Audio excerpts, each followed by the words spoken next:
આજે છે ને શારદા મેડમના ઘરે છે ને મહેમાન આવેલા છે. જો આ અમારા માસી આવ્યા છે, ડિમ્પલ માસી બહારથી. તો મસ્ત રાજ ગોહિલ અને શારદાબેન પટેલ જો મસ્ત એના માટે હલવો બનાવી રહ્યા છે. તો કાજુ, બદામ, કિસમિસ, એલચી અને એ થોડુંક એનું કામ કરે છે, તો હું થોડીક મદદ કરાવું છું. પછી આપણે કેસરવાળું દૂધ ગરમ થઈ ગયું છે. કેસરવાળું જો દૂધ મસ્ત બાજુમાં ઉભળી રહ્યું છે. એટલે આપણે જે મતલબ રવો એવો બનાવવાનો છે કે સત્યનારાયણ ભગવાનની કથામાં જે મહાપ્રસાદ બનાવે ને એવો. એ માસી યાદ કરી કે અમે મસ્ત રવો બનાવ્યો તો સારું.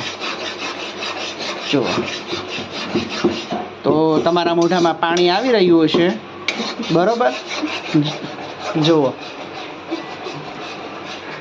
જુઓ, હું મારું મોઢું નહીં બતાવું હો, મારું મોઢું બતાવવા લાયક નથી. નહીં, મસ્તી કરું હું યાર. મસ્ત લાગે છે, દાઢી મોસ ને બધું વધારીને આવ્યો છે મસ્ત.